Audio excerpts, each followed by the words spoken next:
Hello, everyone. Welcome to the GLORIO Chat, the best anime podcast on the internet. You know, we don't typically cover video games here, but the latest big news this past week was the Game Awards, which includes, of course, a lot of game announcements. Was there any? Did you guys have any particular anime adjacent announcements that you found interesting? This year's show. Fumito Ueda is back. They're making a new Okami. God, right? Oh, yeah. That Okami thing was hilarious. Guys, you guys aren't even talking about anime games. Like, we got to stay on brand. Okami is closer to being an anime game than Okami is anime enough. These are not based on anime. No, we bounced like hell in that game. Those are not based on anime. Is anime. No, those are not based on anime properties. Thus, the only game reveal we can talk about from the Game Awards is the solo leveling game.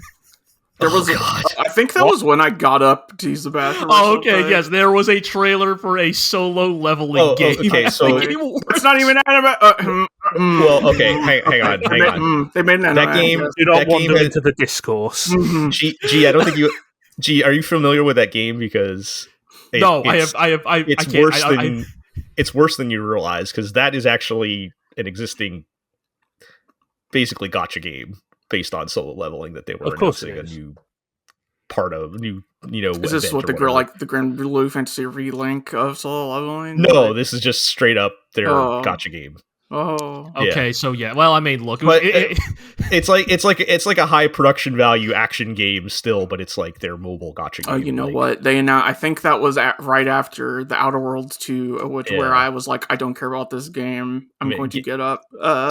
It's synergy with I think there's airing another season of the anime this year. Sure, right? I mean I think it's huger than but God. Yes, in all seriousness, like usual hand wringing and inevitable discourse around the Game Awards aside, yes, there were certainly some very interesting reveals in that 4-hour block. There almost had to be, by sheer math. If you're going to air 4 hours of trailers, there had to be at least. If you include the pre-show, I think. You're right. It was. Oh my God! There had to be at least a scant 10 to 15 minutes of interesting video game in there somewhere. And yes, as already alluded to, but allow me to take the charge here. Yes, the new Fumito Ueda game, which basically seems to posit, what if you climbed the Colossus and then you piloted it and. It's one of those game concepts that's like so self-evidently simple that you feel foolish that you didn't think of it sooner. I can't wait for the ending where like you take off in the Colossus's head, but then the light slowly fades out and you fall to earth and sad music plays. Apparently, there's been hints about that game here and there from eagle-eyed fans. I guess like there has been like if you look in like B-roll footage of like Ueda interviews or like magazine stories, there has been scant pieces of concept art or rough sketches implying that Ueda's next game was going to be sci-fi or sci-fi adjacent for a while. I look forward to playing it in 15 years. Yes, well, there's that part as well. I'm glad that the characters in his games still fucking wave and scrabble and stumble around. That particular like movement animation style of his games, where it's not quite physics based, but it's like there's a like sort of loose physicality to it. Yeah. Yes, so we've gone from running around with holding hands to climbing big things to kill them to climbing big things so you can yell at them to eat their food and jump over that gap to climbing big things so you can get inside of them and pilot them. Yeah. Speaking of Ueda, I need to take some beef with Sony. Recently put out a video for the 30th anniversary of the PlayStation. And they show Eco in that video, and they show the acceptable box art, which I do not think is in the spirit of they show the good box art, the Japanese European box right. art. Yes, not the wacky ass angry eco. Yeah, and I do not think that is in the spirit of the anniversary. Quite frankly, show the bad box art. Mm-hmm. Yeah. Well, anyway. You just don't get that kind of disrespect in art anymore. I know, you don't have Americans just still trundling in here going, "Where's the angry face on this cover?" They still put angry eyebrows on Kirby, as far as I know. Yeah, it's true. Or like they made Super Princess Peach to Showtime or whatever. Yeah. She was more like angry actiony. Right. I spent years confused about American people talking about Wipeout XL. It's like, Dark Chronicle. My biggest disappointment from the Game Awards was not getting to hear Snoop Dogg say Honkai Star Rail, but that's a joke that's too complicated for me to unpack. So perhaps all right. We still got to hear Jeff Keighley say Metaphor Refantazio like 5 times. So or mispronounce the New World in Honkai Star Rail. But anyway. Put it this way, like, Jill, there's an easy way you can make Snoop Dogg say Honkai Star Rail. Just have millions of dollars and pay them. Yeah, he will say anything if you. Is he on Cameo? Maybe I should look that up. But anyway, let's move on and talk about anime. This is our Winter 2025 season preview podcast. Quarter of the century in, baby. Yes, we are one quarter through the through 2000s. It's been a fantastic 25 years. Yeah, especially the last maybe let's say 8 to 12 60 days.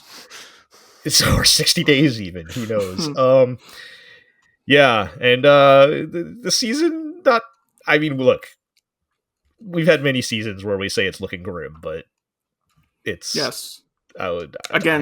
Yes. We all have often had seasons where we all said it looks grim, and we are generally happy to eat crow. Yes, so hopefully there will be something that jumps out at us, but we'll talk a little bit more of that in a moment. Let's introduce everybody. I'm Jel. I'm joined by Iro. I'm still here.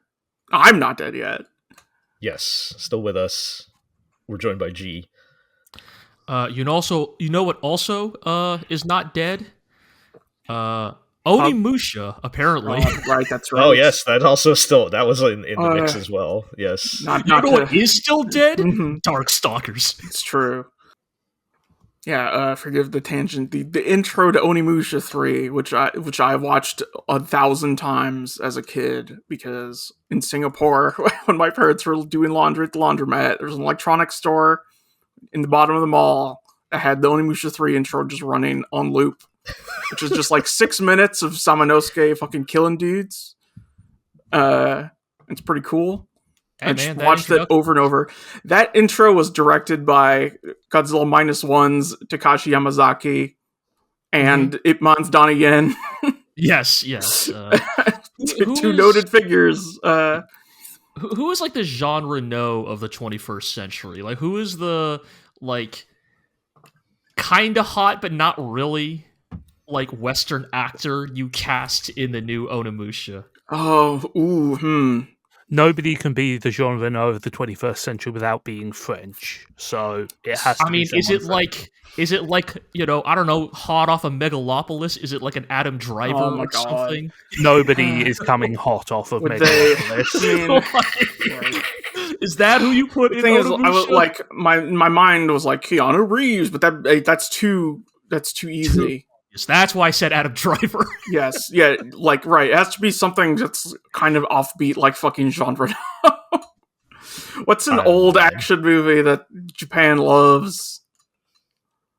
Well, like the what was it called? The Professional. Leon the Professional wasn't that old at the time. That is true. It was like 10 years old. So it has to be like something Japan's into that's like somewhat contemporaneous. Yeah, they still got to be young enough to put in but I don't know. So what you're saying is put an idol in the new Onimusha. All right. Well, let's finish the introductions at least. We're also joined by Zig. I am going to mocap so many horses, you will not believe it. God, right, the mocapped horse. Oh man! See, this is why we need Onimusha to be back. Yeah. No, now Onimusha is back. We can go for the true objective: new Shogo Mobile Armored Division, baby. Video games First can Lost be Planet. dumb again. Yeah. Yes, Lost Planet. Bring that back. Oh God, that's a name. You're about in a putting long together your like your Schindler's List, your Sophie's Choice of old Capcom properties. That's definitely the comparison I would have made. You have to pick between Lost Planet and Darkstalkers. Who gets to stay? Dragon Man Legends 40. Don't disrespect Darkstalkers like that. Come on. Yeah. Look, Darkstalkers brought us to Morgan, and look. We can never take that away. If there's like an A tier, B tier, C tier of Capcom games, Darkstalkers is in the B tier. Lost Planet's like in the F tier. All right, so what? I mean, even though it did invent Monster Hunter years before Monster Hunter, I broadly liked Lost Planet. I'm just saying, in terms of that first game was very pretty. It was something for 2005. Oh man. Anyway, let's. I suppose as host, it is my job to rein this back in and force us to talk about anime. But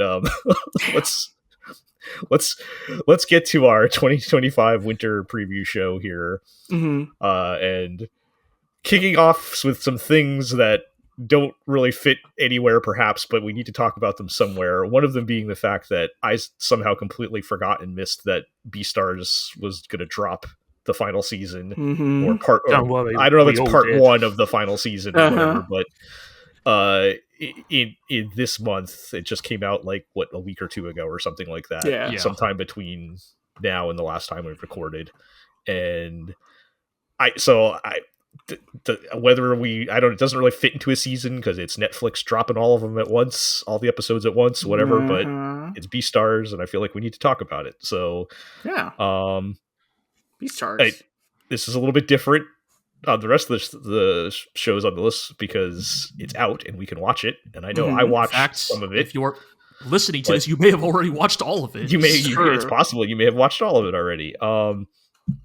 Did you guys get to watch some of it? I think we're 2 episodes in. Yeah, we've watched. Ira and I have watched 2 episodes. Okay, I also watched the first 2 episodes. Okay, so we're all kind of still. I like that we still operate by the old ways of watching one a week, approximately one a week. I don't have the wherewithal to binge stuff. Mm-hmm. I'm gonna say what I kept saying about season 2, which is considering the restraints they are under to fit everything in.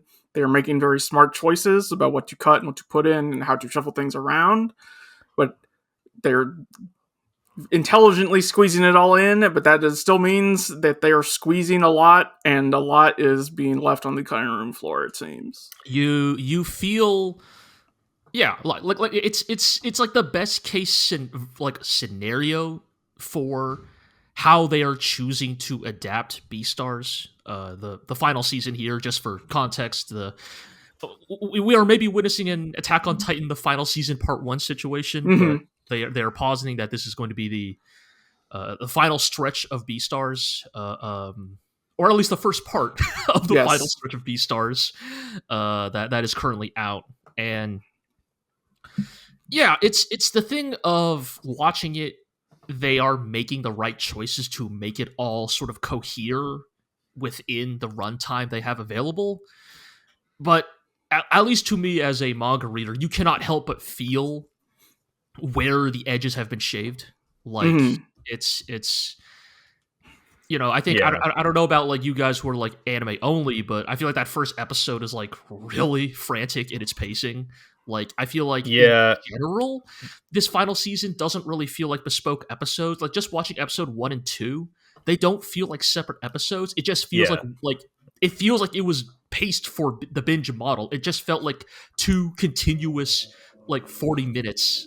We just happened to stop at the the point we stopped, and it wasn't planned out as episodic thing. The thing I'll say is that I think you're absolutely right, but also as an anime-only watcher, Beastars kind of always moved at 1,000,000 miles a second. So it was feeling like that, especially especially season 2. Like season 1, I don't think it felt it as much, but season 2 and like the later we got into season 2, it felt like we were started moving at this pace. That's mostly because the number of insane things that happens per minute just like cranks up and up and up. And these two episodes, I was like, wait, who's that? So it was kind of like a combination of like, one, we haven't watched Beastars in a long time, so I have to jog my memory on some things, but also like they're introducing a lot of new characters and things going on. I'm like, wait, who's that? Wait, who's that? And like every like 30 seconds, is that a new person? Even more batshit insane than before. Like it's so. That is true, but I think Iro, you can back me up here. That like I think it feels that way, especially because like.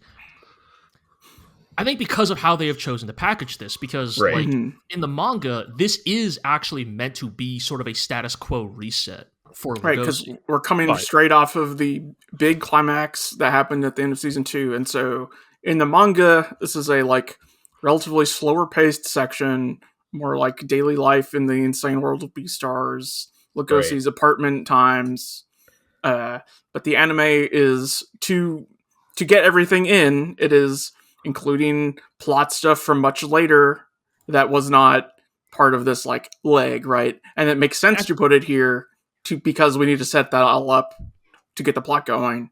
But I think that is what makes it feel even more insane than usual, because like in this stretch of chapters, which I think Aaron and I are on record saying this is like maybe our favorite part of Beastars. I'm on record with saying this. It's a really like excellent moment of growth for Legoshi when he drops out of high school and like moves into his apartment, because he basically gets to finally be a part of society, like not just within the confines of school, but he meets adults. He meets people with experience and different, like from different backgrounds and experiences and beliefs. And that's what makes kind of this stretch of plot really interesting. But I mean, I don't even know if we're going to like have time for any of that, because they're already introducing or reintroducing, the Shishigumi, their mysterious new benefactor, the introduction of the Beastar. You can just say he's the Joker. The Beastar, yes. Yes, we finally get to meet the Beastar. This horse wearing skinny jeans and a wife beater. Cosplaying John Travolta from Greece. Like. I took a screenshot of him basically saying "All lives matter" or something at one point, but yes, that's very funny considering the context of who the Beastar is. But I'll leave it at that. I know. The thing which struck me immediately about this season is like, oh, this has fully like this is just a Yakuza game. Like now, the bad Yakuza are sending out the evil poisoned energy drink that is also drugs, and like heroes must take them down through accidental pratfallery.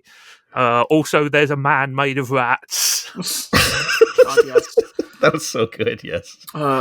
The more you learn about the Beastar, the funnier he will be. Okay, he's already pretty funny. He's already pretty funny. Yes. Yeah, and so that's the thing, right? Is I think like this is what Ira and I are speaking to. That like on paper, I think Beastars the final season part 1 is doing the right things in terms of like it is still Beastars as you remember it.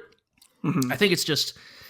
I just wish, and I feel like I'm going to say this about, well, we're not doing coverage this week, but like there are many shows lately that I feel like if they just had a little extra room to breathe, I think would really benefit from it. Again, I don't mean to just like always compare it to the source material, but like a good example of this is like the character, the llama 7/Sebun, who is Legoshi's neighbor, right? And how it's. You kind of meet her, and she sort of tries to help Legoshi get set up because Legoshi is. I commented it's like he's on a list, like he has to go around and knock on his neighbors' doors and tell them his address and everything. Yes. The man cannot take care of himself, and so. And you get the whole part where like she's helping Legoshi pick out new shoes, and her coworkers show up, and like they call her Lamb Chop. And it's like, you get the great thing that's always been so good about Beastars, which is the multifaceted allegory of what's going on here. Because like this is a predator herbivore thing, but it's also kind of a gendered thing, right? Like her coworkers call her an affectionate nickname, right? They don't address her by her name. They don't treat her as an adult. There's like an infantilizing aspect of this relationship, right? I was like, oh, Lugosi learns about large carnivore privilege. Right, kind of right, because yes, it's like then because Lugosi then steps in and it's like maybe it's meant to be read as isn't Lugosi such a good guy stepping in to defend this herbivore? But this herbivore is an adult woman, and she is justifiably she is pissed that like she had to put up with this like low key harassment like her whole professional career, and a teenager, child. Can make it go away because he's a carnivore or because he's a man, like however you choose to read it. If I was taking notes during that segment, my notes definitely would have read Lugosi White Knights away, sexism forever. And I think like so in the manga, like she gets a whole chapter. Like we get a whole chapter introducing her, like introducing how she got a job at a shoe like company, like the division she worked in, like talking about how at that shoe company there is a like sort of not explicit but soft divide between carnivores work in sales, herbivores work HR, right? Like, and it's like really interesting, and like there's just a lot of like really good like Paru Itagaki's doing so many interesting things with the animal like society allegory of Beastars, and the anime kind of has to distill it all into like a single conversation in a shoe store, right? Right, and it's like it's enough, and again, I as Zig was saying, and this is not new to us for Beastars. I feel like this has been especially since season 2 happening, so it's not. I don't feel like this is new this season, but it's like they give you enough to kind of infer those things, right? So like it's not like it's completely gone. Like if you not. If you have any kind of like critical thought on it, then yes, you kind of like piece that together yourself, so you understand why they cut. If they were going to cut anything, that's what they would cut, right? So and the thing is, as somebody who's not read the manga, like my primary impression of Beastars up to this point, all of the material we've seen has not been, for better or worse, it has not been this is an insightful commentary on society. It has been this is a really exciting, goofy, like roller coaster ride of like crazy. I mean, those elements have always been there since the beginning, but maybe not the primary. But Beastars' societal commentary is not as much about a commentary on our society as it is commentary on the insane make-believe society of Beastars. Right. What I'm trying to say is that, like, again, only 2 episodes, but like so far, this new season of Beastars has given me what I personally want for Beastars, which is that very high-handed, very over-the-top style of drama. Right. That to me is the identity of Beastars, and perhaps that is selling it short, but that's my impression of it from previous viewing. Yeah. Well, y'all think about why dogs are at the top of the class every year. It's because they're very good at following orders. Like, we have wolves. Like, what are dogs? Yes, this is like the bet. Like one of the greatest like Paru Itagaki galaxy brain moments in Beastars is like, if you think about like what Beastars is as a story and like what the setting of Beastars is, what is a dog? Right, because they're carnivores, but they're like domesticated, I guess. I don't know. I haven't thought that. I didn't think too much about how that. Did we get dogs from wolves? How did the Beastar Society? Where do dogs come from? Yeah. We'll leave it at that, I suppose. Beastar is pretty good. Yeah. I want them to fully show Lugosi's grandfather. Oh, don't worry. Oh, man. I know they showed his hand, and that already gives you more than enough information, but they can never show him because he's invisible, because he's a chameleon. Oh, baby. Yeah, Beastar is still pretty good. So I don't know where we're going to... I guess we'll fit that into our next season coverage somewhere. Sure. So, will they go to space in this season? I don't want to know the answer to that question, to be honest. Well, speaking of going to space, I guess. Oh, baby. All right, you guys tell me how to pronounce the name of the new Gundam, because I don't know what to do with this. It is GQuuuuuuX, right? Yeah, because I just pronounce it G-Cux, and I feel like that's not... The thing is that so I've been saying G-Quacks. G-Cux is weirdly enough closer to what it's like GQuuuuuX, right? I've been saying GQuuuuuuX. Mm-hmm. I've tried to train myself to say G-Quacks so that I don't say G-Cucks. Yeah, right. I think G-Quacks is funnier. So, just for listeners, if you have not seen the title of the new Gundam, it is spelled capital G, capital Q, lowercase 6 U's, and then another capital X. So... think about how you would pronounce that, is all I'm saying. But this was kind of for people like us anyway, a bit of a nuclear bomb going on. Yeah, this was I think this was quite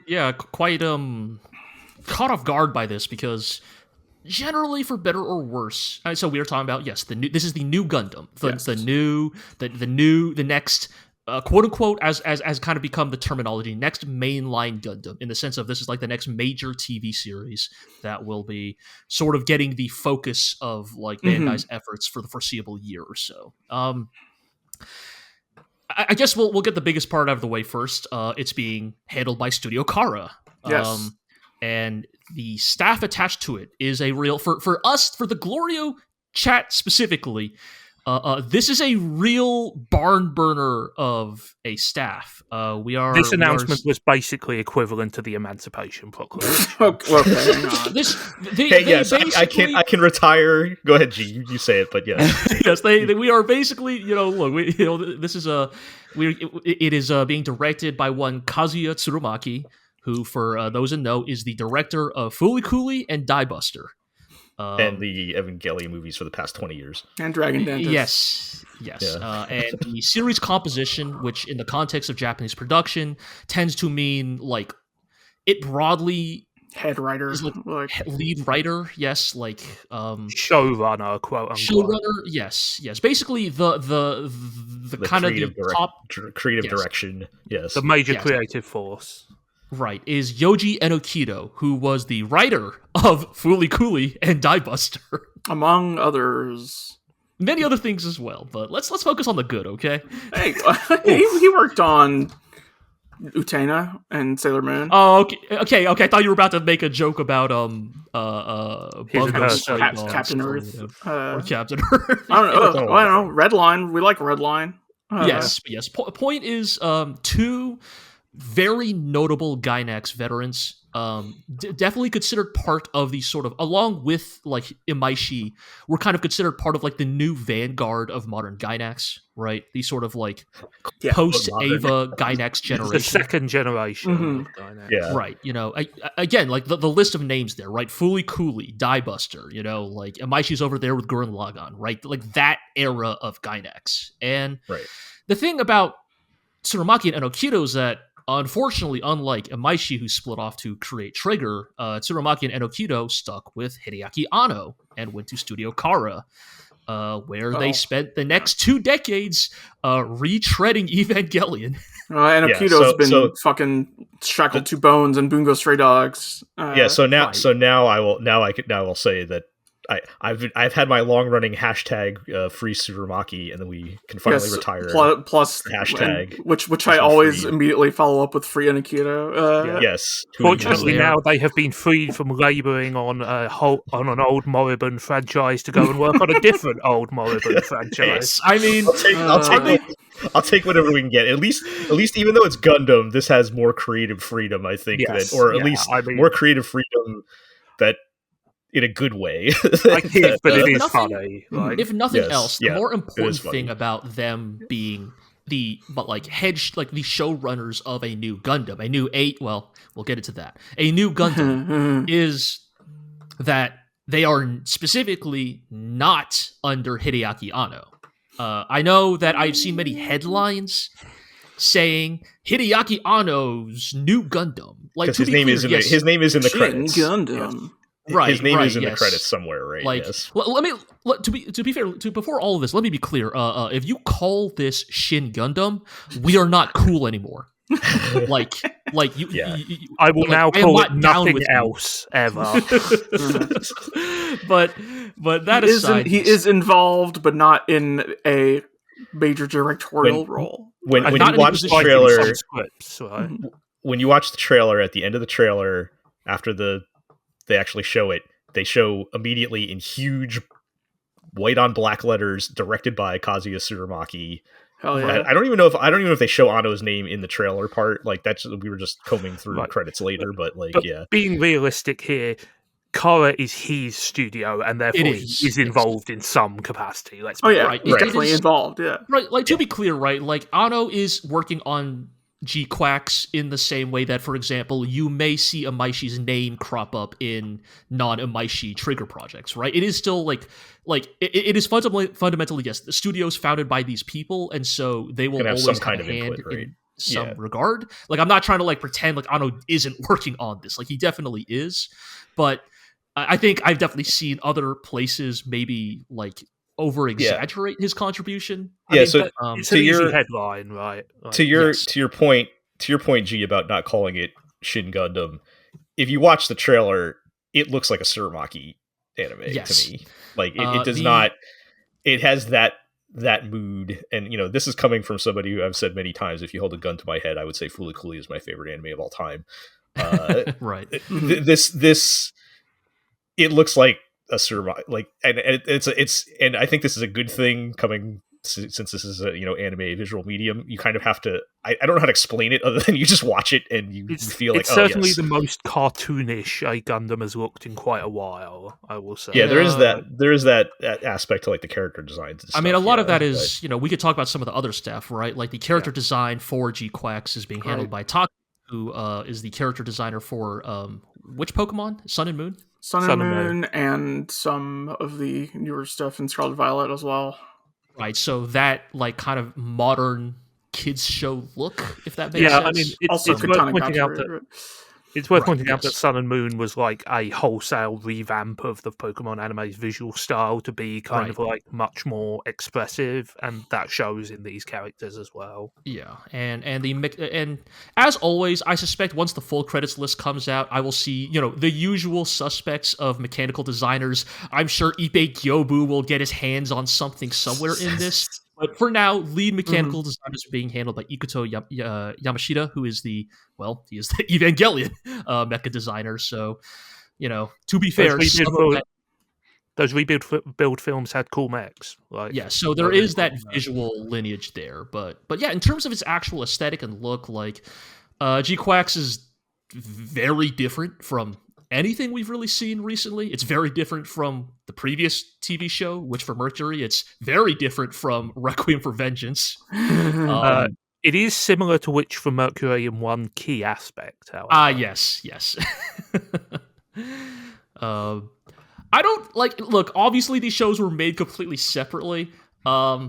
It is very funny that the two, we're getting two TV anime Gundams back to back with a red-haired female protagonist, which I feel like if I were a producer at Studio Kara, I may have asked for as a last minute, can we change her hair to can we make just a different color? Yeah, purple or pink, something anything other than that specific shade of red. I think we all feel a little more okay about a female protagonist in Gundam. Not that we did not want a female protagonist in Gundam, but you can go back years on podcast and listen to our hand-wringing about how Witch for Mercury would handle a female main character. Yes. And I mean, we've only seen the trailer. The new character gives us much different vibes than Suletta, but for sure. It also seems like there is a male co-protagonist, and it might be a bit more of like a partnership thing rather than like solo protagonist stuff. Yes, we're getting more of a throuple dynamic here than Witch for Mercury's blatant lesbian marriage dynamic. But, Sunrise has no idea what you're talking about. Right, they're friendship rings. Yes, they exchanged BFF rings. To interpretation.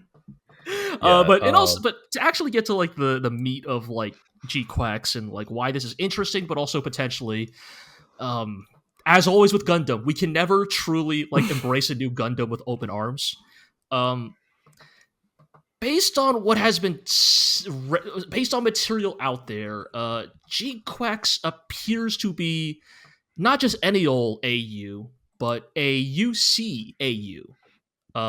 It is an alternate take on the UC, which is the primary Gundam timeline, the original one created in 1979.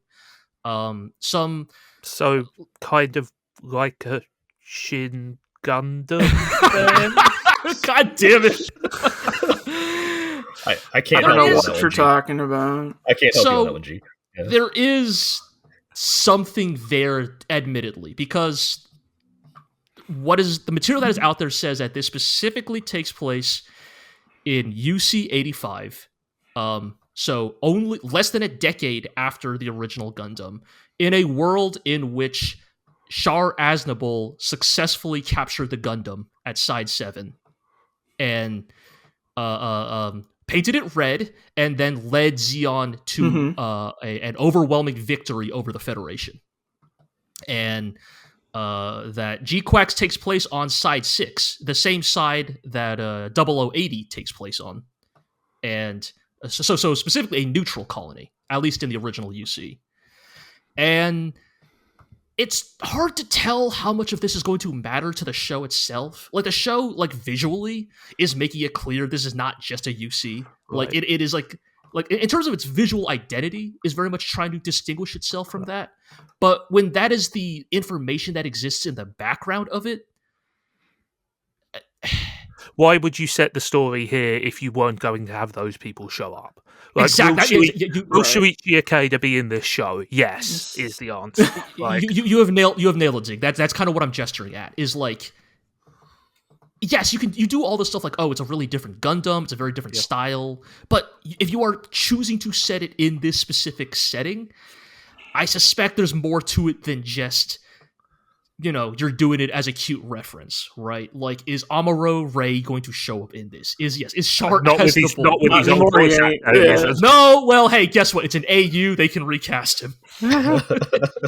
Like, in this universe, Amuro smoked 40 cigarettes a day. But and there is also the part of this where it's like, look, we just talked about this with Requiem for Vengeance. You're writing an AU in which Zeon won? Like, that's... Yeah, so that's interesting to me because I can... So to be with clear, Requiem of Vengeance... Joe, like, just quickly, none of this has actually been confirmed, right? This is all, like, speculation and rumour and leaked stuff, right? Apparently it's that the Italian version of the Gundam Info website posted the plot summary prematurely. Well, and people have translated that. A surefire hit, then. Well, I mean, it is on a Gundam Info. Yes. It was posted on a Gundam Info website. It's just, you know, the language it happened to show up in is not. Yeah. I'm just saying that, like, nothing is set in stone. No.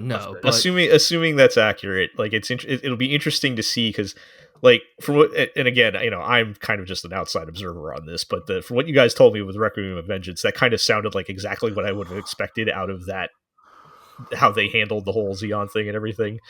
Whereas I would be more curious, and okay, maybe not more curious. I'd have higher expectations if they're going to tackle that in this series, right? Right, and to be clear, right, like, this is a staff that I think many of us like and respect the works of, and also, like, Tsurumaki and Enokido, that is not a, like, you know, that is not a Tomino. That these are guys who are not particularly known for, like, necessarily hard-hitting political drama, right? Like, they made Die Buster and Fooly Cooly, these shows that are, like, they're more human scale stories. Right. Very emotional, like, in their storytelling rather than political. And so it's kind of that thing of, like, it may not even matter, like, or not matter in the sense of the background context more than what's, you know, actually happening. Right. It's going to be more personal. story. It's definitely the thing that, at least to me as a longtime Gundam fan, sticks out the most about this, other than its like aesthetics and premise. I feel like it's an elephant in the room, you Yeah. you can't, for better or worse, it's sort of lurking in the background, and until we get clarification as to exactly what's going on, it's kind of a check on your expectations almost. Right. Yeah. So like, look, this is my dream team, like anime staff, right? Like, to be clear, like I would. Yep. I mean, I don't. Not many other people I would pick. Like the Tsurumaki and Okito duo is like basically equal in power level to the Imaishi Nakashima duo. Like, in terms of like the ways in which those two specific creators bounce off each other, like.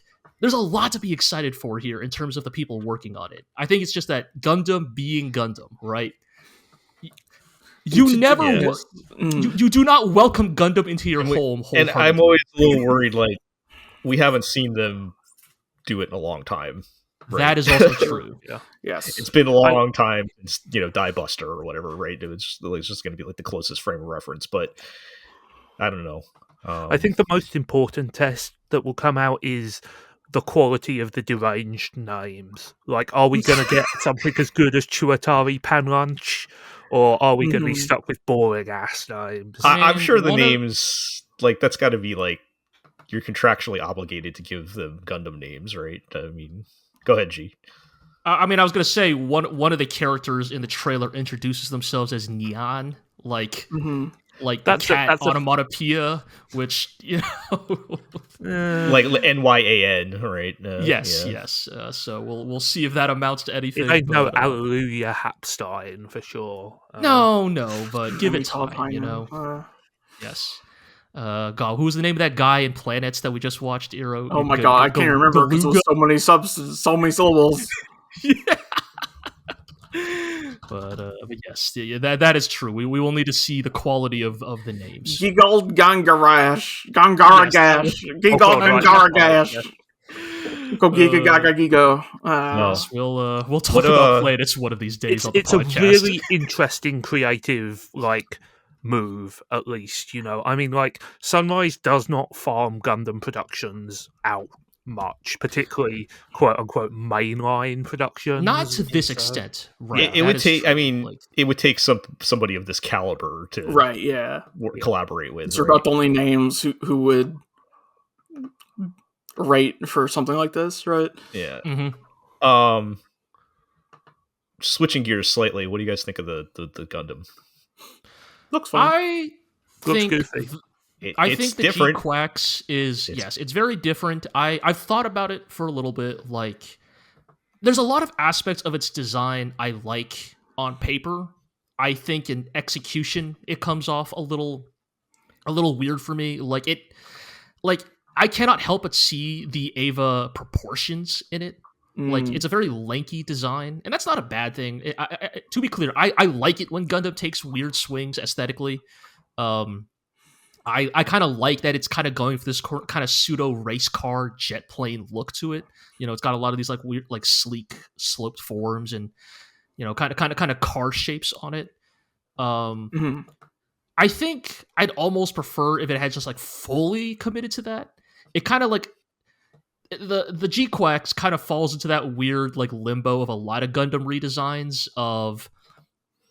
It goes like 60 to 70% of the way there to like a revamp, but it cannot help but like be a Gundam and keep a lot of the Gundam things.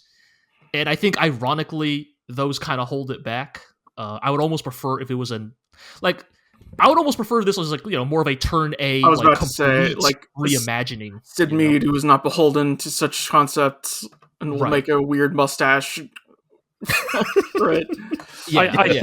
I think this might be a case where it will look a more balanced design once it has a cool backpack in the mid-season upgrade. Maybe. Like give it some sweet wings or something, and like streamline off some of the scaffoldy bits, and I think it will look a bit better. Right. I will say it definitely looks better in motion. It looks really nice in the PV, and the toys that they have already shown pictures of also look very nice. It's definitely one of those designs that I think is going to look great when it's posed, but when it is standing in that Okawaran neutral pose, feels a little awkward to me. Like, I kind of wish its arms were a little longer. I kind of wish it was either more sleek or more Gundam. I think it needs to commit one way or the other. I'll put it this way. I was like basically instantly sold the first time I saw the aerial. Like, right. So like, to be clear, this is not me. Yeah. This is not me going old good, new bad. Like, I've done this cycle many times. It definitely does look like. It definitely does look like the aerial and like Ava 02 had a weird baby. Like, you're definitely right about some of the extremely like prominent crotch piece. Is like, joking aside, that is kind of a Ava-esque touch there, right? You know, like it's a I guess I'll put it this way: holistically, in the grand sense of like Gundam as a franchise, it's a cool, interesting design because I like it when Gundam makes swings like this. On a personal level, I probably need to like see more of it before I'm like really sold on it. Probably the most interesting thing about it, that has not been confirmed or denied, is close-ups of its head. It sure looks like this Gundam might have an articulated mouth with teeth. Yeah, okay. Oh, are we going there? Robots with teeth are never good news. So, you know, maybe Mr. Ava cannot help himself there. But, all right. Well, but if this Gundam opens its mouth and starts biting people, I'll get a lot more excited. How do you feel about the latest in the line of Zaku tribute suits, the Zaku? Oh, that right. It's just a Zaku, man. It's just a Zaku, right? Yeah. It's not even a high Zak, for God's sake. It's just no, it's literally just a Zaku. I mean, that is the thing that tipped me off on the whole, like, wait, is this a UC or something? I think that's what started everyone talking, quite frankly. That's a Zaku-ass Zaku. Well, it just looks even funnier, right? Because it is next to this, like, ridiculous Evangelion-shaped Gundam, which... You know, and you got old Kunio Okawara's Zaku just holding it down for the last 40, 50 years. Yeah. I'm excited. I'm interested to see. It might be a disaster, but it could be an interesting disaster. Right.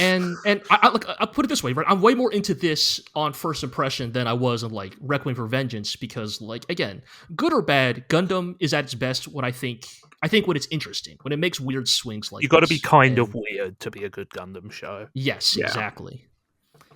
Yeah. Yeah. Well, the last thing I'll say. Names again. Yeah. Okay, go ahead, Ira. What were you going to say? Nice to see all those names again on production on something that's not Rebuild of Evangelion. Yes.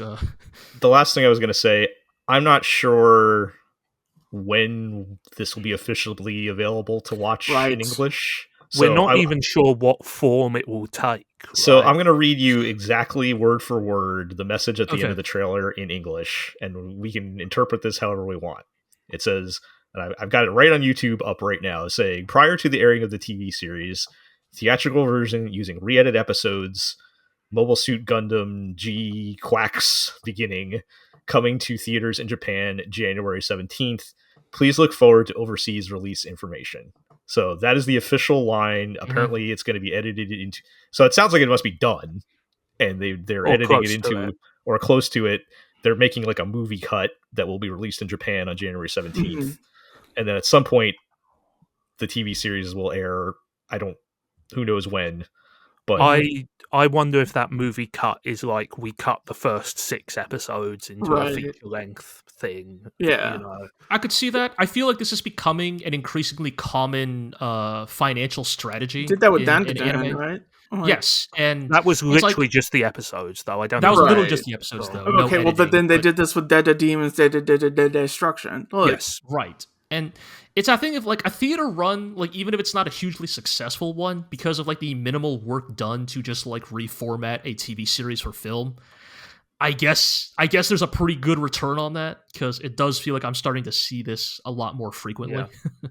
I think the difference is, you were saying about Dead Demons, is Dead Demons was they made films and then cut them into a TV show. I'd be really surprised if this this movie they're releasing covers the whole of the TV show. Because sure, but also, that the the whole final segment of that series was in the was TV original version only, yes, right?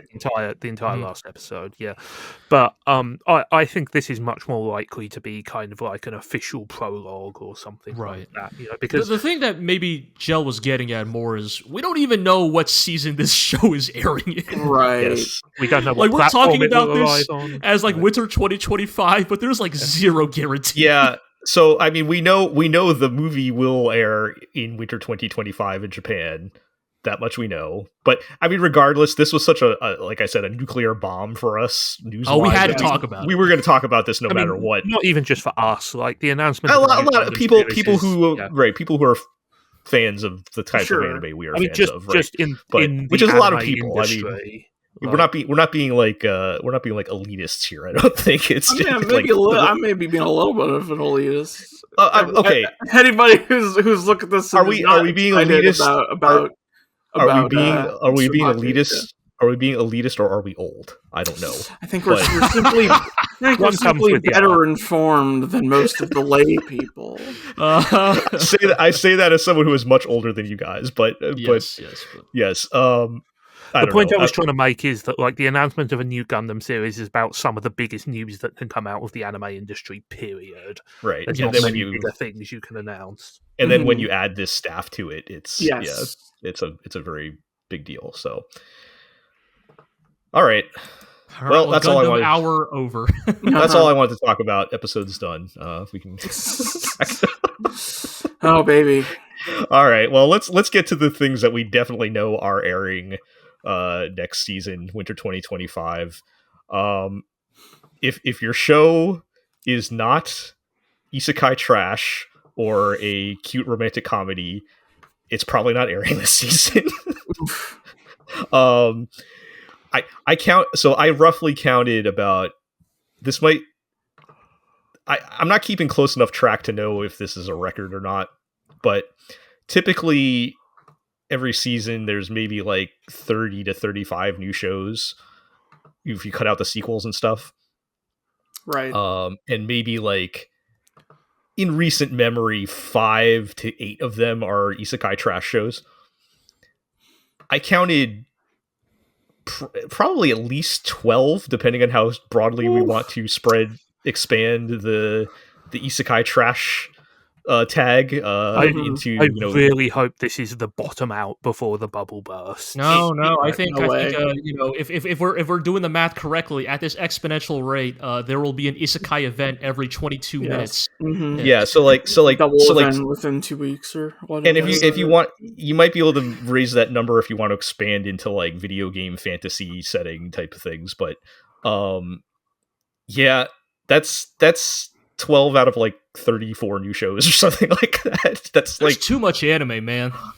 That's a third of all the anime new anime shows is isekai trash. And then probably anime, and I continue to be fascinated / baffled / disgusted / amazed at the fucking web novel to anime pipeline. We got some that exists, right? We've got some real bangers this season too, which I didn't put on the list. You just go look them up. But there's I don't know. I included one of them at the end here, which we'll talk about for different reasons, but we'll get to that later. But they're just literally taking pieces out of a hat and reshuffling the exact same things over and again. They're not beating the extremely long title joke anytime soon. And what I don't understand is how have people not, because it's not like this is new. This is the past since Sword Art Online, the entire GLORIO era from 2012 has been dominated by this genre, and it's only getting worse somehow. I'm gonna read out the first 4 shows I've been seeing on any chart here. The Elf Girl's Cat is secretly an S-rank monster. Yep. Bogus Skill Fruit Master about that time became able to eat unlimited number of skill fruits, parentheses, that kill you. Yep. Headhunted to another world, from Salaryman to the Big Four. Yep. Possibly the greatest alchemist of all time. Are these just Mad Libs titles? Right, Like, that's like the point. That's like the point we're trying to make, right? Look, yeah.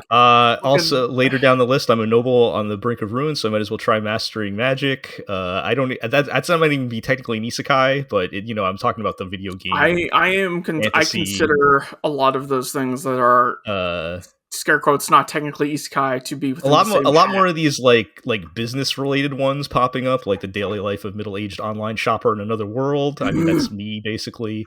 Wait, you're in another world? From bureaucrat to villainous, Dad's been reincarnated. I can keep going. Like there's oh god, welcome to Japan, Miss Elf. So that's all the coverage I'm going to give to that, but it's worth noting because that is whatever we talk about today. That is sort of, to me, the dominant identity of this season. Yep. But as you can see, we're proving we're always on top of the current trends by basically ignoring them. Basically, the only things left are for better or worse, the shows I have on this list. Yikes. And I'm not even saying these shows look good. I just thought I would talk about them because I have at least one notable thing to say about them. But yeah, it's not a lot, and hopefully, as it does every season, we'll find something to watch. But it is hard to judge, and given our current situation. So, yep. Anyway, I figure let's start with something easy, something that's coming back. The surprise smash hit, The Apothecary Diaries. Yeah. Mm-hmm. I am still surprised how popular this show got. Not that it's bad, but I always keep saying, this one? Really? Of all the ones? But this was airing while I was in Japan, and there were lots of cardboard standees of Mao Mao all over the place. I think this one's a reliable one, just because, like, I am not familiar with the source material, but like, assuming season 2 sort of continues the trend of like episodic procedural adventures, like occasionally spiked with like more like long running plot lines, like right. Also, a series of very good faces. Yeah. Like Apothecary Diaries is like one of those that, like, yes, it's well done, it's competent, and like it's not really rocking the boat, and so right. I feel like this is probably one of your safer bets for winter 2025. Mm-hmm. If you like season 1, right? Yeah. But yeah, go ahead, Aro. I've read some of the manga, or like I'm keeping up with the manga version of this, and the thing with season 1 is when season 1 began, I looked at the number of episodes and went, okay, this will end right here. And I was correct. And I look at season 2 and I'm like, I'm not sure what this cover, like where this will end. Like what is the climax of season 2? I don't know. I'm not sure. Anime original arc where Mao Mao and Jinchi is into the real world. Maybe it might even climax to like the point where the manga is at, which feels like a climax, because the manga spent a couple months on hiatus due to like the artist's tax evasion. Right. Yes, that did happen. And the manga, of course, is not the original. It is a web novel that has been adapted. So, I don't know. Yeah, it'll probably be a totally fine thing. There's your safety net in case we really don't find it. Yeah. Mao Mao will solve mysteries. She will make funny faces. She will drink. Mm-hmm. She will... See a poison pervert. Yes. Yeah. Yes, continue to imply that she has fucking crazy courtesan pervert sex abilities or whatever. Right. Mistake people for eunuchs. Yes, and all right, and we'll all laugh and it'll. It's There's also really not much to say about this one. It's funny to me that, like, I don't know. This is just in our personal. If you're a long-time listener, it still feels like a show I would have watched and you guys wouldn't have, and somehow this was the one that got flipped. But right. Yeah. I think that was also a fairly barren season. So. Yeah. Look, I just like to see people solve mysteries, So. Well, there may be some of that further down the list. Anyway, let's talk about. There's a new Aquarion series. Oh boy! Aquarion Myth of Emotions. Now, I know very little about Aquarion other than this is something that Shoji Kawamori tries to push every 10 years or so. Yes. And it's also weirdly horny. But yes. So honestly, I probably wouldn't have even talked about it if not for the very bold artistic decision yes. direction that they've taken with this series, with this particular season of the series. I mean, they're not usually connected, right? But I don't really know much about Aquarion, but where I don't want to call it, I wouldn't say it's pantheon stalking per se, but in that neighborhood of like, right, it has become very chibi-esque. Pantheon stalking, vindicated by history. I will tell you the handful of things I know about Aquarion as a franchise. Okay. Number one, they come when the mechs got tie. Come as in CUM. Oh yeah. Yeah. Number two, Shoji Kawamori. Algorithm. Yep, Shoji Kawamori is involved. Yes. Number three, Akino with Bless 4 has done a lot of the openings. Yeah. And those are good. G, did you ever watch this? Like, I've never really been... Okay. I've never really been an Aquarion guy because, quite frankly, I have never been a Shoji Kawamori guy. Right. Like I have nothing but respect for Kawamori's like very long and successful career as probably the most prolific mecha designer who ever lived. Like you cannot watch mecha anime without like tripping over just like an immaculate god tier Kawamori design that he just like left on the floor somewhere. You know, it's like, you know, it's like watching Escaflowne or like, you know, whatever, right? Or even just like going back to Macross or something, right? Yeah. Macross or even a random Gundam, and you're just like, what the, like that's Kawamori, you know? It's you know, Armored Core, like it's the man has like one of the best batting averages as a designer. When he tries anything else. Yes. I have no respect for Kawamori in anything outside of that purview. I don't think he's a particularly good writer. I don't think he's that good of a director.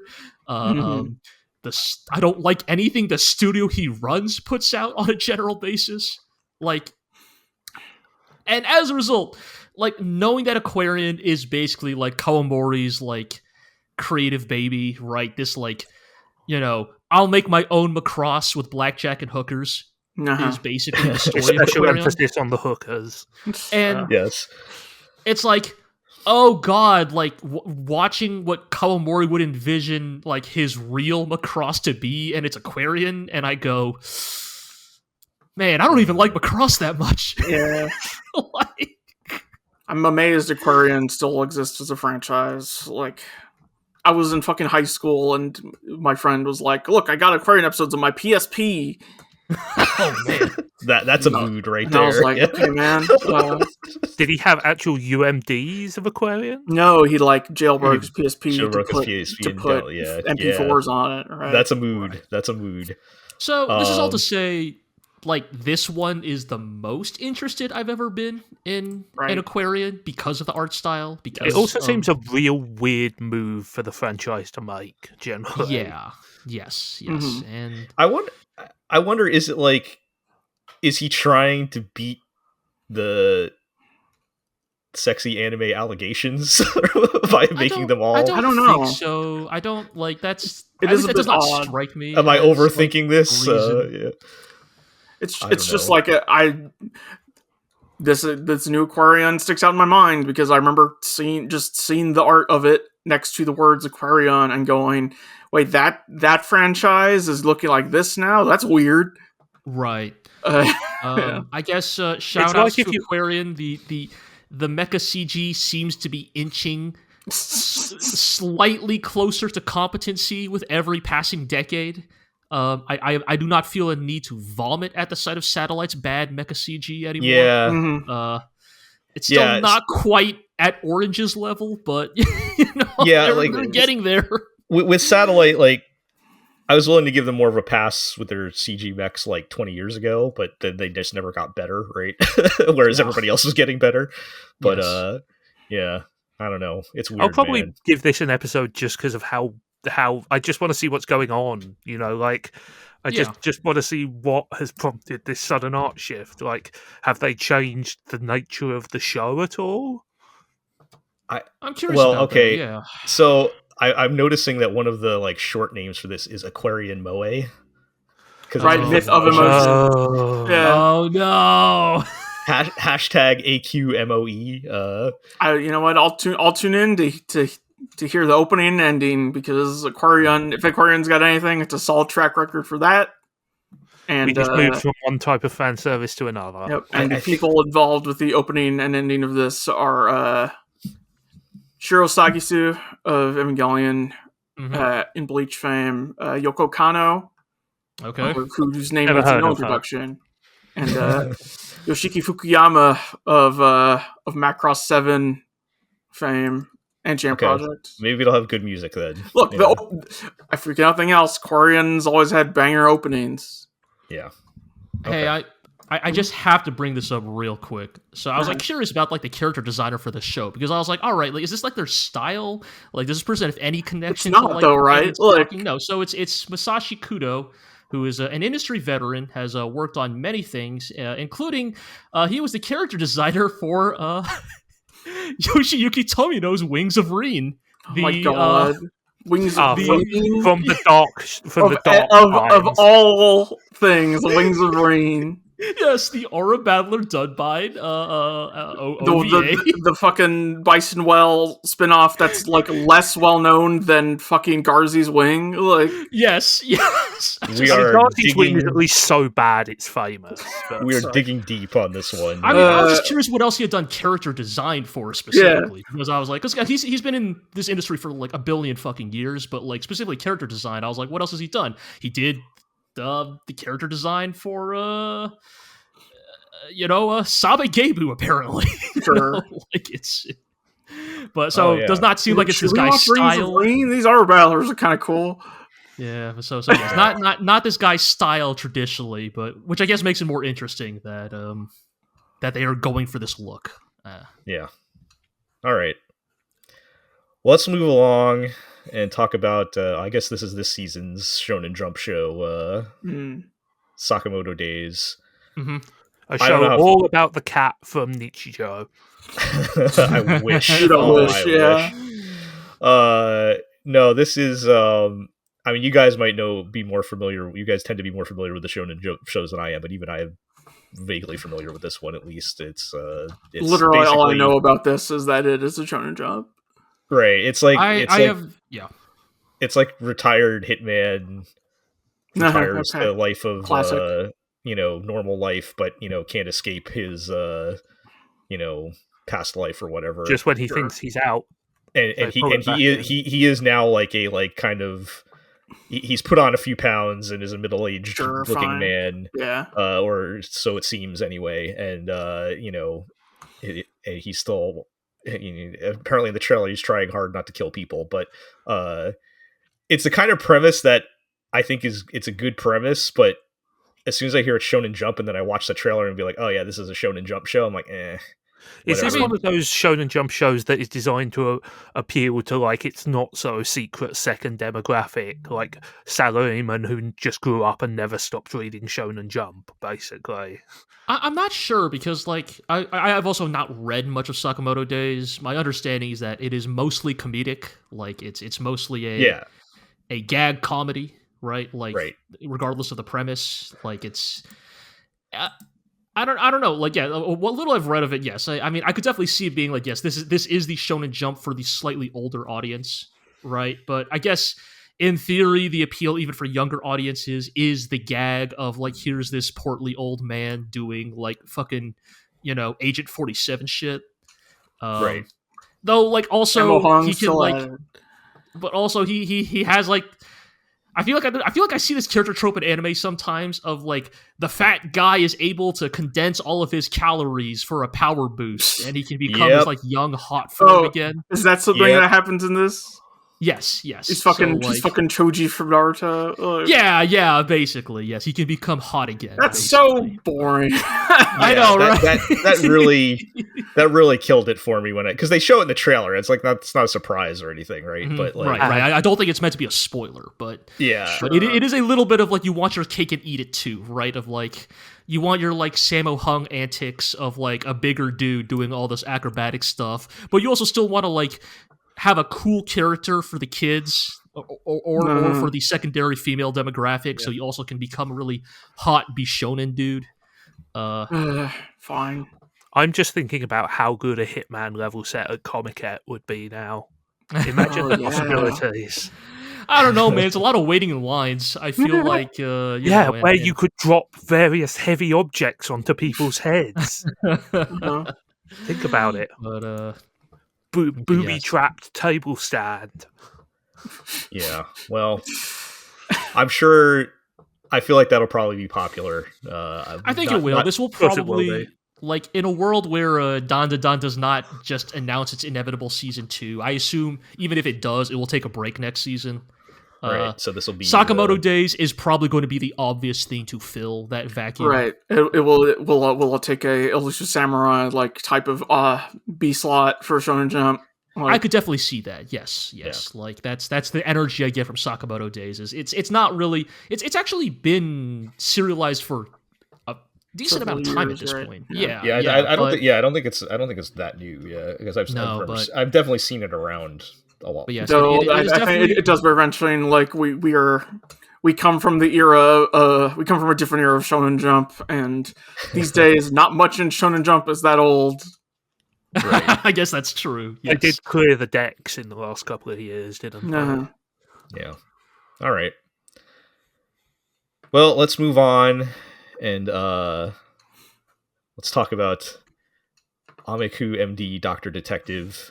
I wanted to give the elevator pitch for this as what if Dr. House was a cute anime girl, but I don't think it's quite accurate enough. I mean, I would only... Does she have a lab coat?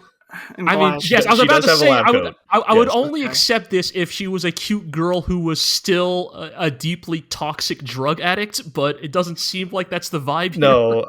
Is she still played by Hilare? Unfortunately, no. It's Stephen Fry, actually. Oh, whatever. Yeah, right. But anyway, so this is... Look, guys, I'm looking for anything that isn't isekai trash, and this is at least a little bit different premise-wise. The main character is this anime lady who is like this super genius doctor or whatever, and the trailer is she starts getting these mysterious cases coming in, and she's also like not officially, but like there's some mystery detective stuff going on that she's trying to figure out where these weird like ailments are coming from. Trauma center under the knife. That was the second thing I was hoping for is, are we going to get some like wild trauma center stuff? And to be fair, the trailer does kind of imply that maybe there's some kind of supernatural things going on. I mean, it's a manga. Draw a pentagram. It's a manga. I probably could go look it up, but I get the implication that from the trailer that's supposed to be sort of a twist or something, maybe. But because they kind of hint at it, like at one point they have an old man saying something about an emoji and monsters or something. And, but nothing else really going on in the trailer itself. So we'll see. I feel like the only way to make shows like this interesting are either you have to write really good, compelling mysteries, or you get crazy. Yes. And getting crazy is a lot easier and more likely than like writing really tightly written scenes. So. Yeah. And I don't know what's going to happen with it, obviously. I can't tell from the trailer. It could go into either of those directions, or it could just be the usual anime mystery that thinks it's a lot smarter than it really is and is not. But I mean, the problem here is like, if you're choosing to go down this path, you have to in some ways one of the OGs, right? Like, if you want to talk about a story about a crazy ass doctor doing wild shit, it's like, look, buddy, what are you doing better than Blackjack? we're gonna get a Blackjack cameo. Last scene in what was the last time we saw him? Pluto. He was in Right. Pluto. Yeah, Pluto. Yeah. Briefly appeared. Yeah. When As I implied. briefly appeared. I also think of Saijo no Mei, which was by the Yakutai Japan guy. And Okay, despite that could Yakutai be- Japan being what it is, his next manga was about a pediatric surgeon, and it was very serious. Yeah. I will note that this is adapted from an actual factual novel, not like novel or manga or anything. Huh. So like Oh, really? that's no guarantee of any sort of quality, of Oh, course. the I thing think I'm it's looking the interesting. thing I'm looking at says it's a manga, but Really? I mean, Oh, it's. okay. I assume it is a situation like Inspector, where that was a novel that then got a popular manga version, and then that manga version is informing the anime, right? that's always possible. But yeah. That's true. So we'll see. I mean, it does look more broadly lighthearted based on the trailer, so we're not Okay. talking like That's why the characters look familiar. Okay, the art is by Noisy Ito, who did the character designs for Haruhi. okay, yeah. Oh yeah, now you I can mention see it. that. Yeah. It's very yeah. All right, so that's something. Okay. Let's talk about Yes. This let's is talk this about ought to be good. let's talk about Momentary Lily. Okay. This is the latest Gohan show. Oh baby. Oh boy. That's Um, why this is here. So okay, Uh, I'll give Gohan's a little bit of credit. I watched that Depressed Cat show a couple of years ago, however long ago that was, and that was pretty good. They managed to keep their Gohan's problems mostly in check during that show, and I enjoyed it. This one, however, So tell us about this one then. they have turned the Gohan's lever to like 12 out of 10. Oh my god. See, Yeah, that I'm actually watching makes this it PV more right interesting. now, and, Um, I'm like 15 seconds into this PV, and yo, this camera is Jesus spinning. Christ. Yeah. What the fuck? Okay, so when I for people who may not be familiar with Gohan's, what I'm broadly referring to is a couple things. As just noted, spinning cameras. Mhm. Very heavy on the like VFX processing. Yeah, a lot of effect, like not specifically unnecessary lens flare, but that family of unnecessary special effects. Terrible CG backgrounds, awful character designs, and like weirdly good animation in all the wrong places. Mhm. There's Like- a like And then bad animation in the places that you want the good animation. Yeah. yes. It's God, Some what's, creative shot choices as well. Yeah. I got motion sick watching the trailer. Yeah, this is Honestly, looking at this lot. trailer, the main thing that strikes me is that most of these shots are fairly conventional. Like, But just the camera's spinning the entire time. eh, Yeah. For the This is entire kind- trailer. this is kind of just what Hollywood movies look like now. Yeah. The premise itself doesn't matter. It appears to be some sort of like cute girls doing cute things, but There's they cool also have magical superpowers. girls, yeah. Whatever. But God, I have not like it is the most Gohan's show to ever Gohan's according to the trailer, and it's just amazing that they're still getting away with this. I guess it doesn't. Pretty good Etano Circus in here. Yes, I think it's like I almost like at this point it's like I don't know, man. I will never be a Gohan's fan, but I can almost bring myself to love like any creator or like creative endeavor that like is not ashamed, like cannot be shamed into changing who they are. Unapologetic. Right? a Yes. studio that is still able to have a house style. Yes, Right? exactly. Like the fact that we can even make jokes about the Gohan's house style in some ways gives it a stronger like creative identity than like many of the yeah. more conventional studios we talk about. I'll say this as well, like this kind of hyperkinetic, like ultra anime, like fight action scene is a way better match for their style than, say, using that camera work to swoop down a school corridor where everybody is doing the most mundane thing possible. Right. The one or two shots in the Depressed Cat show where they just spun around her living room for no reason. Yeah, I'm kind of where G is, you know. Like I will probably never like a Gohan show, but respect. I respect Yes. the insanity. You know, I kind of have to, right? Because it's like Yeah. it's like they've refused to learn anything from the constructive criticism. Yeah. It's clearly not a mistake, right? Like that's the thing. Right. Like it was easy to laugh at Gohans when it's like, oh, here's your like laughably incompetent studio that like half the people here studied animation in fucking After Effects first or something, right? It's like it was funny when it was like, oh, that's really goofy, right? Like you guys learned you were taught animation wrong as a joke. But now we're like 10, 15 years later and they're still doing it that way. And I'm like... And people keep coming to them. Like, they must be doing something right. I personally think they made a lot of money on K. And they've just been riding that. Oh yeah, for 15 years. Right. K was them. Yes. Yeah. K was them. I was about to be like, was K them? And then I didn't say it out loud. No, because I don't think any of their other projects were successful. I think K was massively successful, and they've been riding off of that for Wizard 15 years. Gang Wars. You know, which is for the children. Yeah. I mean, look, if it continues to allow them to make beautiful disasters or disastrous beauty or whatever you want to call it, you know, I'm down with that. You let know, them live there. As you say, at least that they have an identity.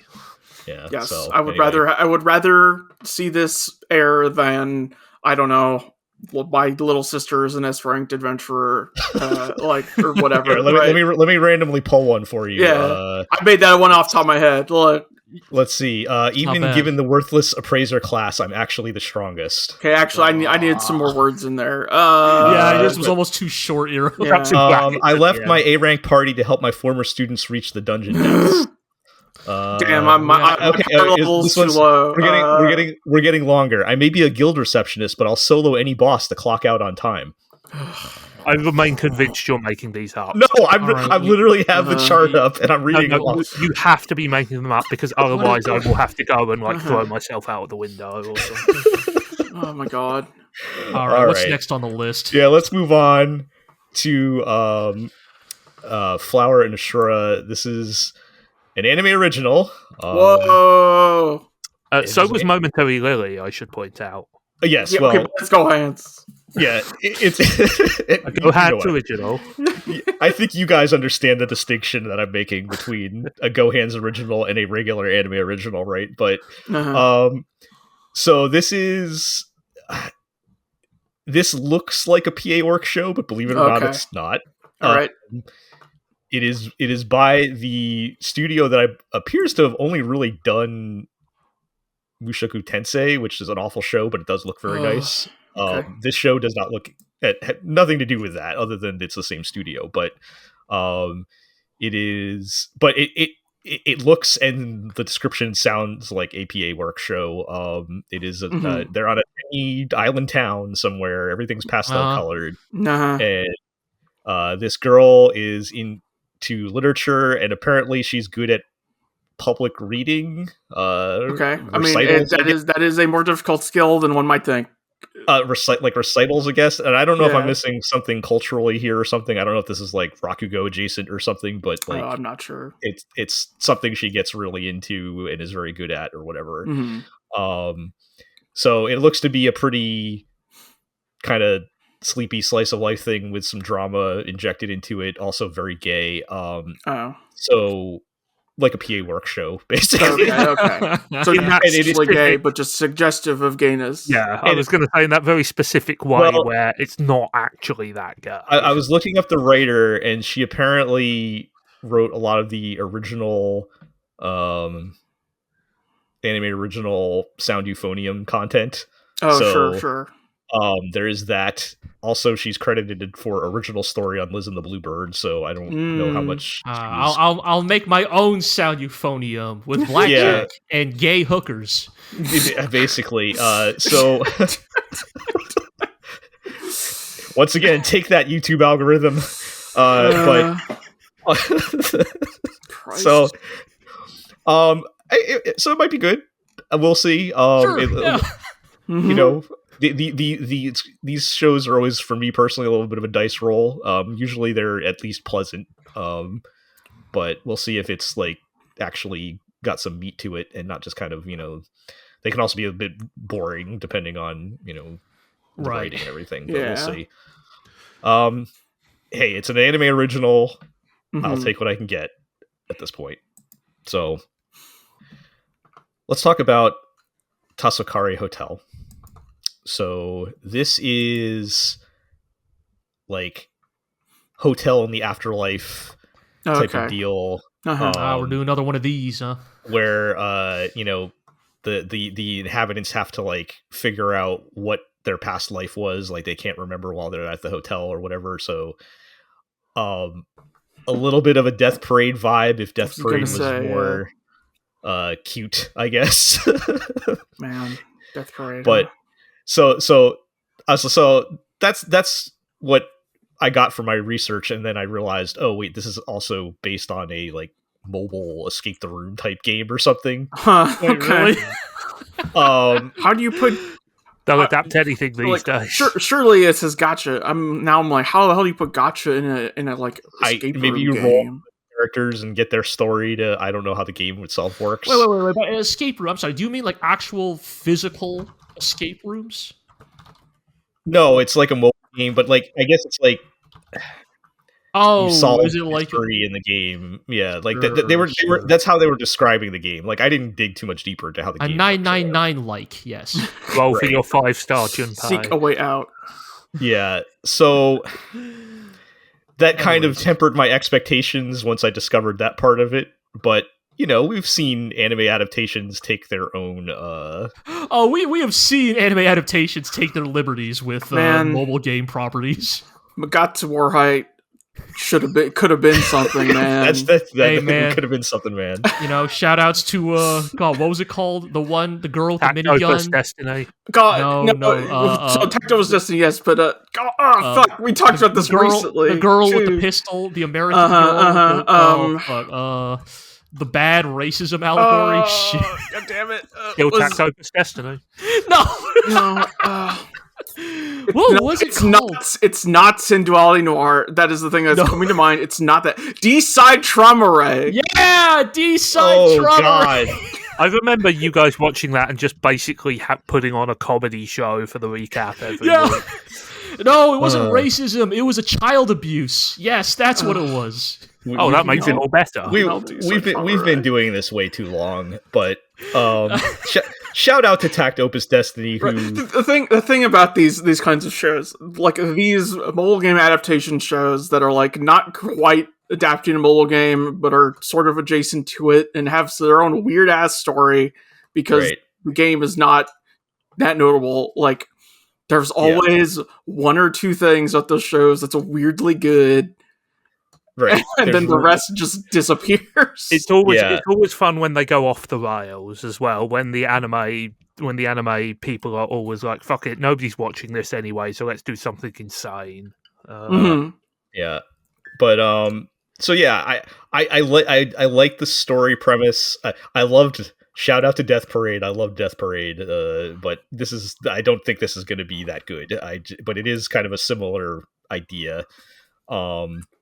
And yeah, I mean, we've seen these types of adaptations, work out before with the creators taking enough creative liberty to turn it into something as decent. Nothing will ever be Rage of Biogenesis again. No, that's the exception to the rule. That is the gold standard, right? But yeah, that's. I mean, it helped also that there was just so much money sloshing around at that point. Mm-hmm. Yeah, but yeah, we'll see. Something different that's not isekai garbage to keep an eye on. Something that is isekai garbage, but I wanted to talk about this to address another problem. Okay. Let's talk about the Red Ranger becomes an adventurer in another world. Oh my god. Since I have two of our tokusatsu experts on the podcast. I don't get this concept because if you are the Red Ranger, you are already perfect and living your best life. Like, you are already good at everything. Everyone loves you. Zig, what if we put him in a video game fantasy world? He is in a video game fantasy world. It's called Super Sentai. Yeah, this is a perfect example of like what I have. I'm on tape and on print, proverbial print, as saying previously, which is like, isekai is a cancer that can attach to any genre and make it worse, right? Yeah. No matter what your story is, I don't like take any possible kind of plot, and then you can still make it isekai to appeal to the isekai people, and you are also fundamentally just like ruining your own story by making it isekai because you can just put isekai into anything.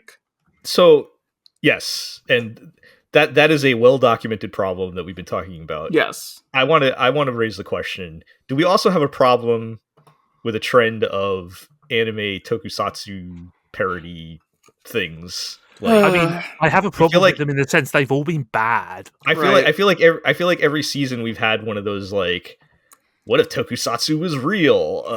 Anime Futopai was okay because it was literally just continuing an existing tokusatsu, right? Right. I can't even remember. I think there was one last season that we talked about. Right. Go Loser Ranger, right? Right. There's that one about like, the minions or whatever, right? The Love After World Domination. You know. Yeah. God, right. There was that too. Yeah.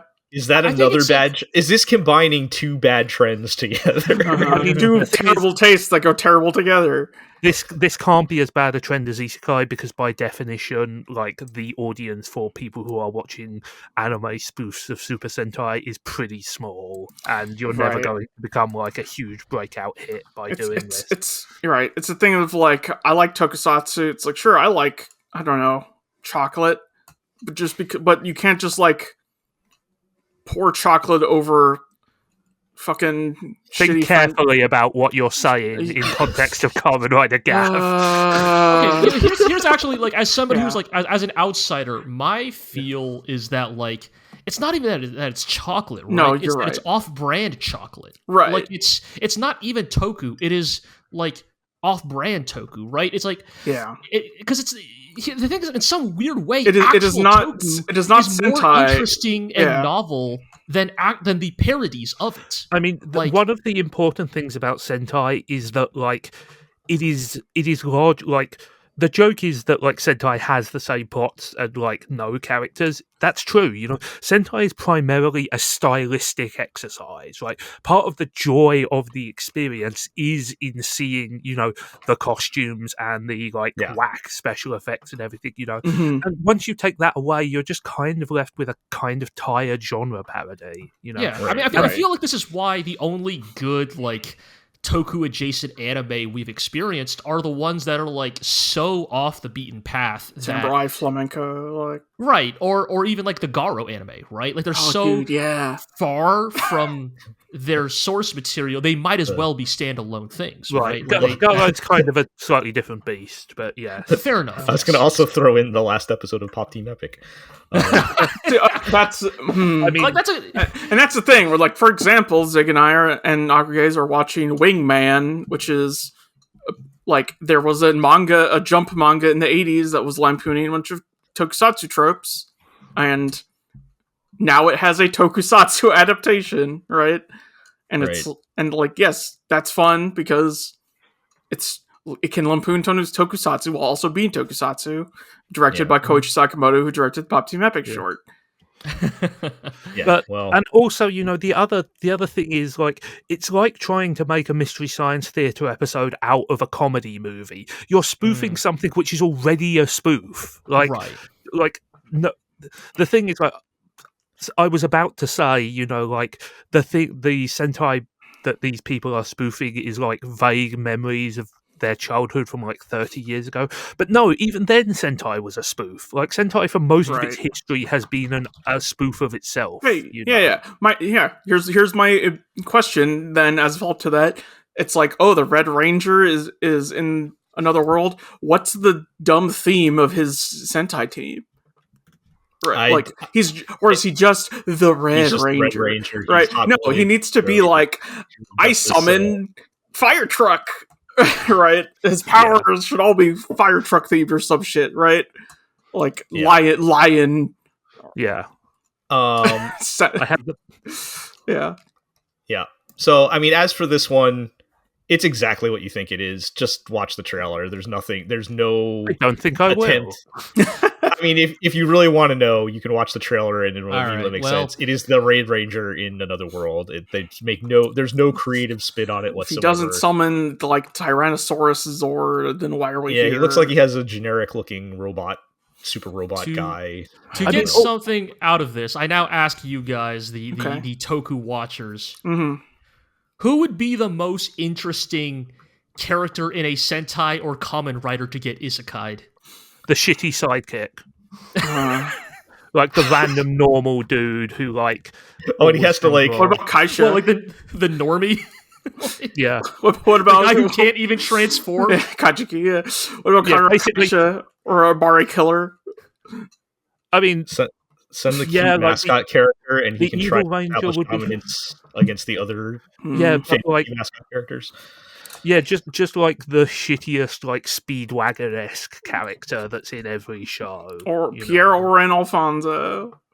I mean, look, I would watch Pierre Oren Alfonso. I mean, that'd be fun as hell. Anything. Yeah. I kind of only really ask this because I have actually seen this concept executed somewhat decently in the form of the Baki Isekai spinoff. There's a Baki Isekai spinoff. Of course there is. Yes, what am I saying? Where one of the main members of Baki's crew, Retsu, who is tragically killed in his battle against Pickle, an unfrozen caveman from 40,000 years ago, who possesses the strongest martial arts because his style of fighting was developed in an age when the biology of the world was much stronger. And Retsu's 5,000 years of Chinese martial arts could not stand up against prehistoric martial arts. Because prehistoric martial arts like raw power. Had 10 times as many years of history as Chinese martial arts. No, that makes perfect sense. Retsu, in this spin-off, reveals was not killed by the ancient caveman, but isekai to a fantasy world. And the reason it kind of just works... Eternal Champions for the Sega Genesis? So the reason it kind of works, right, is because it still is totally Baki the Grappler. But just what if you put this character in a completely different and utterly bewildering context? So, he is being introduced to, princesses and evil necromancers, but he's still a Baki character written by Itagaki. So he's still a psychopath. He's still someone who fundamentally doesn't understand human nature. And so he's just, kempoing necromancers and fishmen to death. And it's like, you know what? This bit is still pretty funny, like 10 chapters in. But the problem with doing that with Super Sentai is they basically do that every year by having a new team arrive and have to integrate themselves into whatever. Like half the time the team are aliens or prehistoric warriors or something. And there's always a goofy comedy episode where they have to do something normal like shopping or something like that, And I mean also Baki is just so much more histrionic and the point is I think you could probably actually get some mileage out of a quote unquote official isekai. I don't think you would last.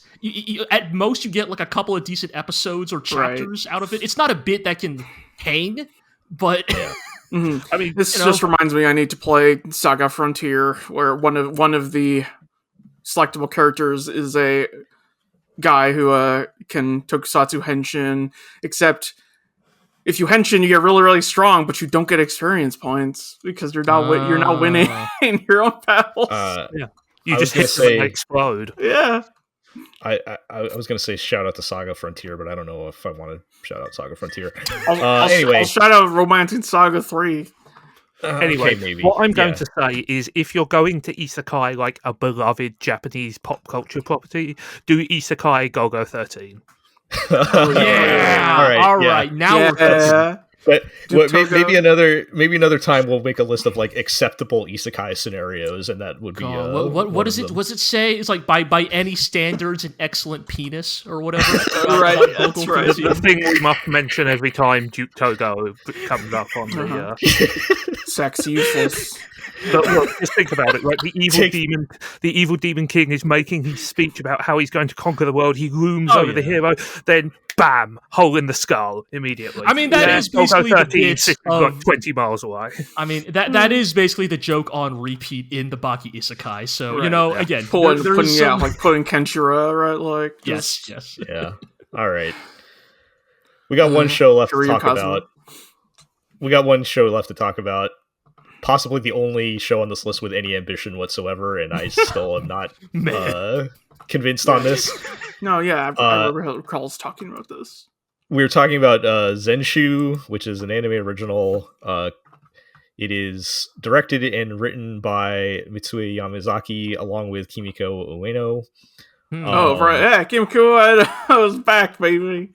Who may have lost a little goodwill on the Rumiko Takahashi knockoff show. She's been maintaining goodwill for me because of her occasional Pokemon episode, which is far and away the best. Still broadly in our good graces, though. Mm-hmm. Go ahead. I was just going to say Mitsue Yamazaki, a notable staff member on Tactopus Destiny. Yes. Well, her biggest main directing credits were with Doga Kobo, including Monthly Girls Nozaki-kun. So okay. Yeah. So some good talent on this one. The show itself, I'm getting some conflicting things from the description. I recall this. The trailer. Yeah. But broadly speaking, it is about this girl who starts her career as an animator. She's very successful. Her first project becomes a big hit, and she's asked to direct. According to the description, she's asked to direct a romantic comedy movie, but she doesn't know anything about love. And that has nothing to do with what I'm watching in the trailer. Because, perhaps unfortunately... Well, okay, in the trailer... Wait, can I guess the twist? I don't... Go ahead, Zig. Is it an isekai? Maybe. Wait, seriously? God damn it. I don't... Okay. Fuck! Watching the trailer, I don't know if it's literal or not. But...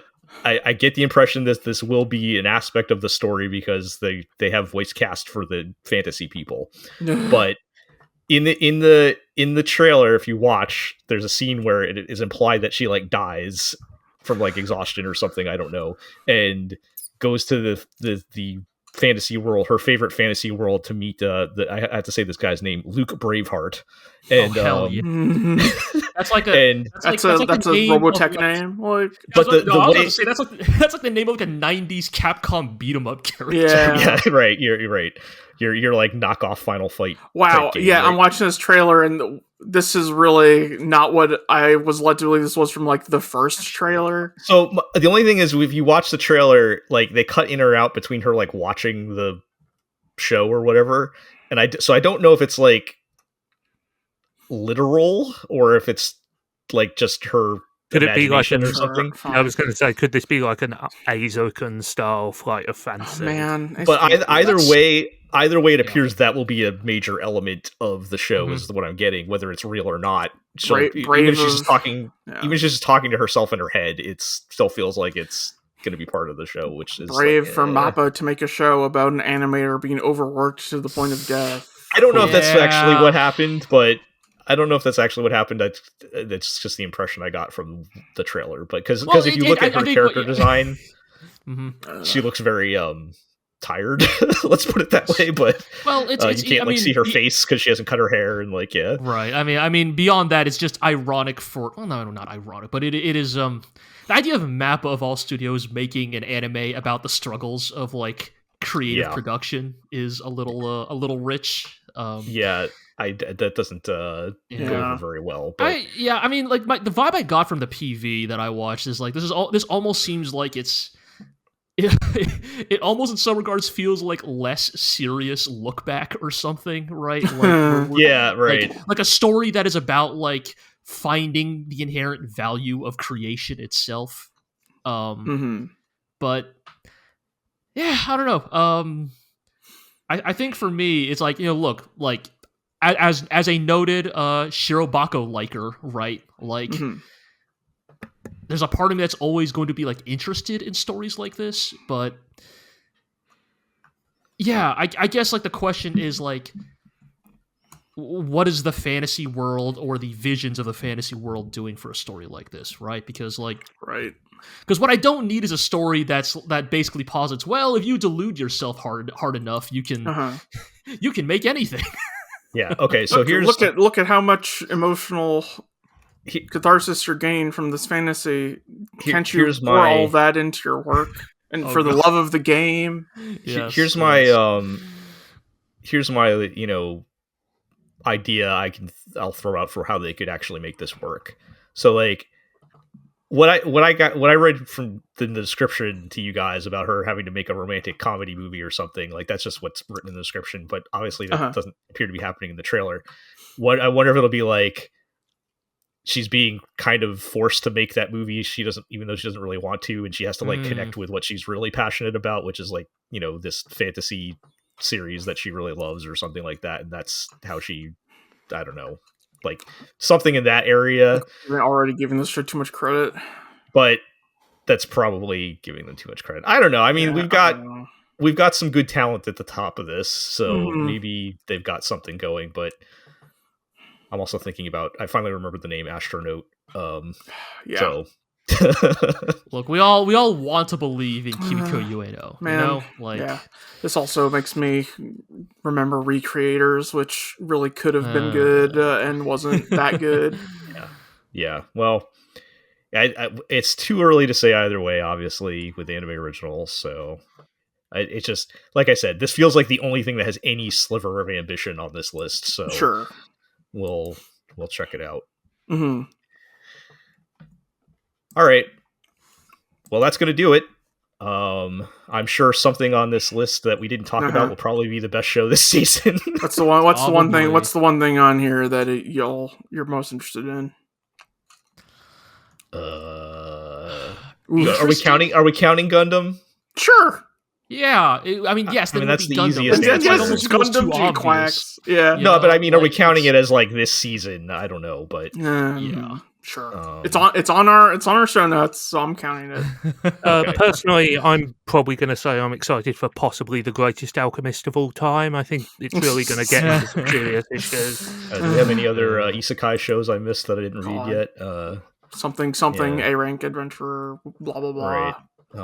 Let's see. Let's get one more. Welcome to Japan, Miss Elf, or something. Okay, that is an isekai as well. Yep. So we'll take that. Anyway, is it time to get into Kaneko Man? Like, is it? I don't know. Is it time for that? I did not have that on the show notes.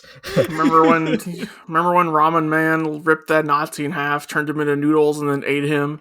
Look, man, that's what I'm saying. Maybe it's time to get into Kaneko Man. Ultimate muscle. On that note, guys from outer space. Maybe it's time to get your body slam the human race. On that note, let's wrap things up.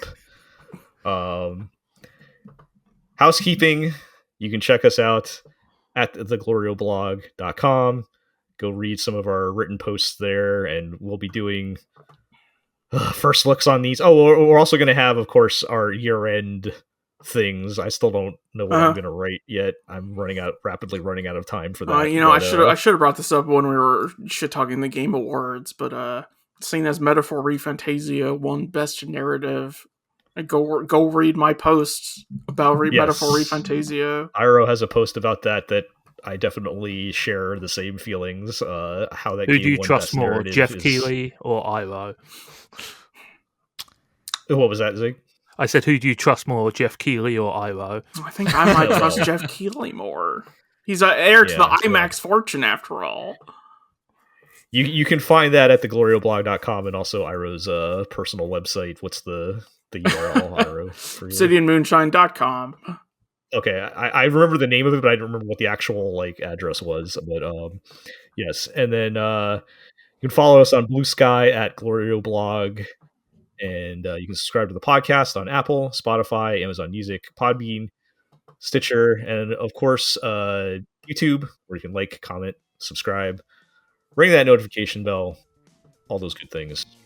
Tell your friends, tell your enemies. And we'll catch everybody next time.